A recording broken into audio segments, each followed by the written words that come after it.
Metro lines and the ghetto, the hood projects have in common? Long term, absolutely nothing. I'm here in Crenshaw and Martin Luther King. Like back in the day, this used to be the hood. Now they're building this huge metro system, and this mall's under a big renovation as well. This used to be all mom and pop businesses, and now you're seeing it's like that was just closed. Looks like that lot just sold. And all these businesses behind me are all closed down. All of them are closed. My prediction is that like in the next, I want to say like 12 to 36 months, all these are going to be either sold or torn down. Something's going to happen, and it's getting really interesting how the whole world's changing. Right now, mom and pop businesses are struggling, especially in places like California, where being a business operator on a small scale is almost impossible. And the reason being is that the wages are too expensive, leases are too expensive, taxes are too expensive. It's just so hard to compete with Amazon and big tech, all these big companies that are coming in and basically underpricing everybody. Like you can buy anything on Amazon for a fraction of what you would pay if you were going out to the store.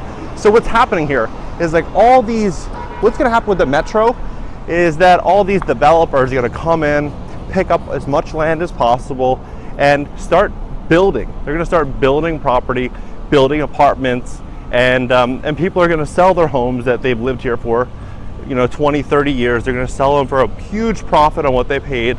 But the unfortunate thing is that when they sell, they're never going to be able to buy back into the community, because they bought these properties for maybe 50,000, 100,000, 200,000 20, 30, 40 years ago, and now it's worth 700,000 or 800,000. There's a construction project right here. I have to take a detour.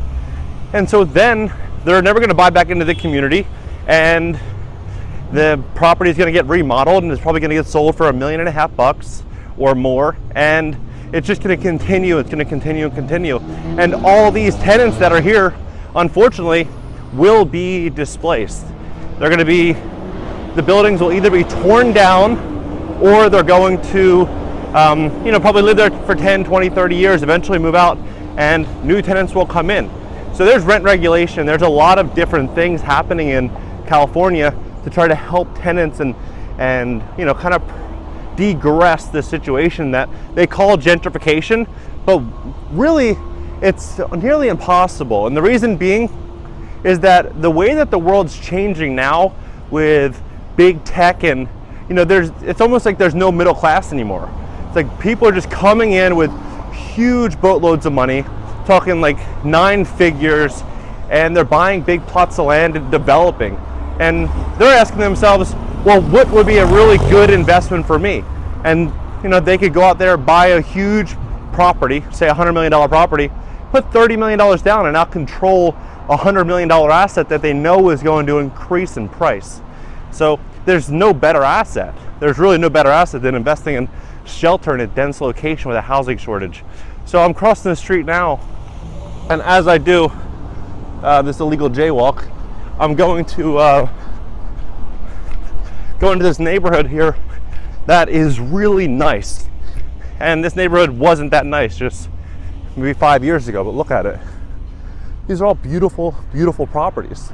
And as they sell, everything is going to change.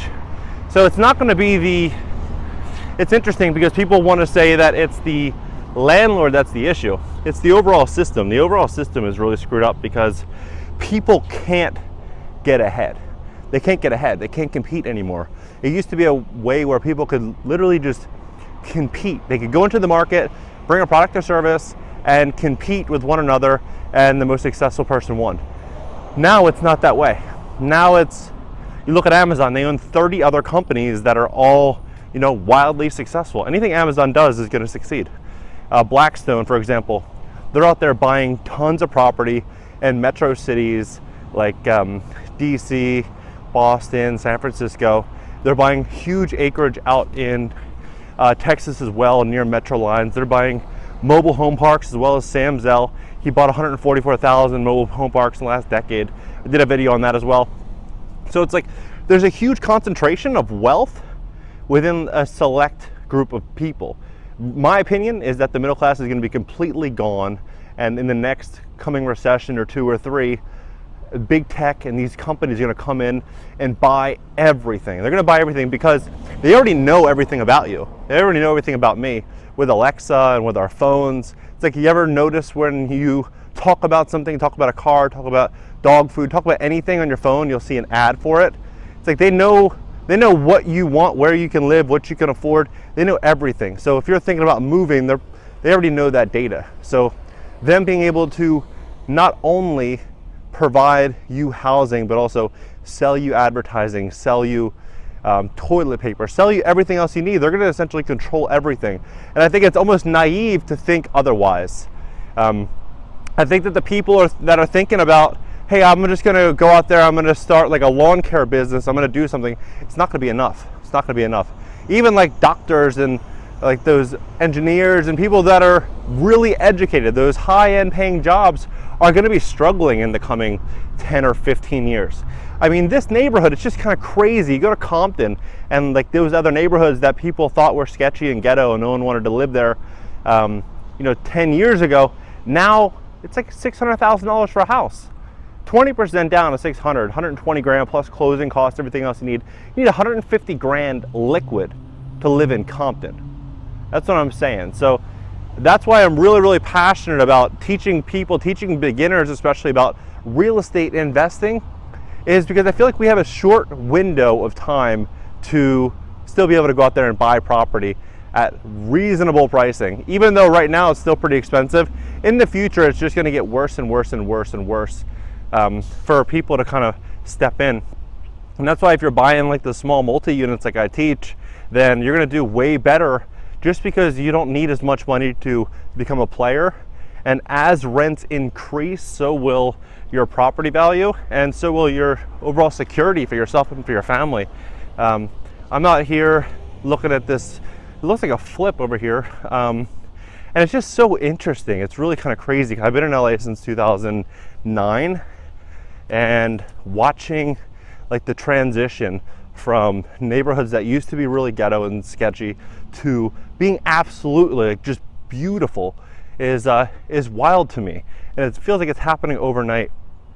Who I do feel really bad for though are like a lot of these rent regulated tenants that are stuck in these units. They can't go out and buy property, and they're almost kind of waiting, hoping that their building doesn't get torn down or Ellis acted, which essentially is when a developer goes and buys a property and takes it off the market, either to like demolish it or to live in it, and just can't rent it.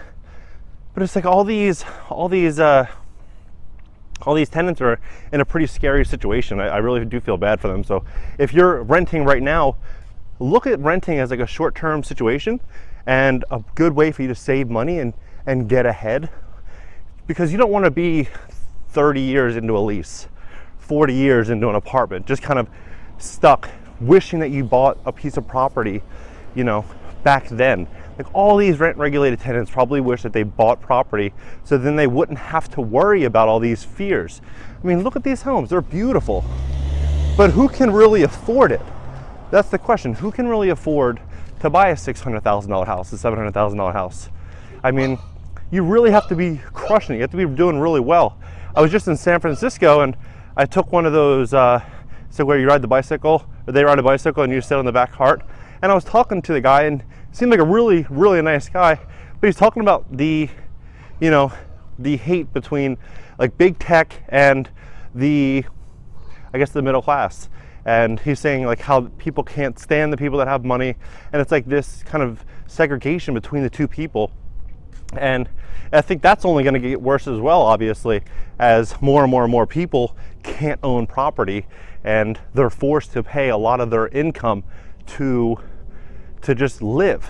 What else is blowing up right now is co-living, which is crazy to me. Co-living is where you are sharing bedrooms and sharing living quarters, and I'm seeing this all the time too, like where it's like dorm room living style for adults, where you're spending $1,000 a bed to share a room with 3 other people. It's crazy, but it's a huge market, especially in like a dense location with a housing shortage like LA and San Francisco and New York City and Boston and basically everywhere. And I think that's definitely going to blow up. It's already like $1 billion industry, and it just kind of started like, I don't know, a couple years ago. So I think that's going to make a huge move. And the other thing that I'm like, I don't talk about politics, I don't talk about things like this on this channel, but one thing I will add is that in California, everybody wants to vote for Bernie, and everyone wants to vote for more of like fair rules for everyone. But what's going to happen, unfortunately, if that does happen, is that like the rich don't like to play fair. You think they're going to sit there and pay huge tax? They're not. They're going to probably go overseas, because I have friends that make a lot of money, and people are worried about paying those huge tax bills, so they're going overseas and setting up whatever they have to set up legally to protect their assets. And I don't think Apple, I don't think Facebook, I don't think like these huge companies are going to want to go out there and write, 11-figure checks. They're not going to do it. So it's just going to be more money taken out of the economy and more taxes being paid out of the earnings from middle-class people, which is then only going to make people even harder up on cash. But then again, we also need better healthcare, because the healthcare system in America is horrible. It's so expensive just to get decent health coverage. I mean, just insurance for my wife, myself, and my son is like over $2,000 a month. So how can people afford that? Most people can't. So, and also the education system, there's a lot going on. But the only way to solve all this is, in my opinion, to look at your current situation and ask yourself, how can I become immune to whatever happens in the future? And the only way to really do that is owning real estate, owning land, owning your own property, not relying on someone else to do something for you. That's the only way. That's the only way, because someone else is only going to do what's better for someone else. You buying your own property, you figuring out how to get in real estate, what you need to know, how much money you need, what sacrifices you have to make, that's going to make the difference. That's going to make the overall difference of you having peace of mind when you get older versus being one of these rent-regulated tenants that just got a notice on their door that the building is going to be torn down or something scary like that. And unfortunately, it's happening all over LA, and I feel bad because there's a lot of like predatory landlords and people like that out there. But as more money gets divided by the really rich, it's just going to happen. It's just going to happen, and it's inevitable. It's absolutely inevitable. So protect yourself, learn about real estate, and in addition to all of that, the metro lines. Whenever you're in a city and you see a metro in your neighborhood that is coming in and the neighborhood's not that great yet, buy real estate. Buy real estate. Look at Blackstone. Whenever metros come along, they're out there buying real estate. And the reason they're out there buying real estate is because they know with metros comes new construction, comes coffee shops, comes art studios, comes all this stuff, and then comes higher rents. You know why? Because people want to live near a metro, because if they live near a metro, then they essentially can make a motor vehicle negotiable. They might not need it. They could take the metro to work. So a normal car, if you're driving like a Honda Civic, you're driving like a basic car, could cost you $200, $300 a month for the car lease, $200 for car insurance, $100, I'd say $200 a month for gas and repairs. And you could spend $500, $600, $700 a month easy on a vehicle.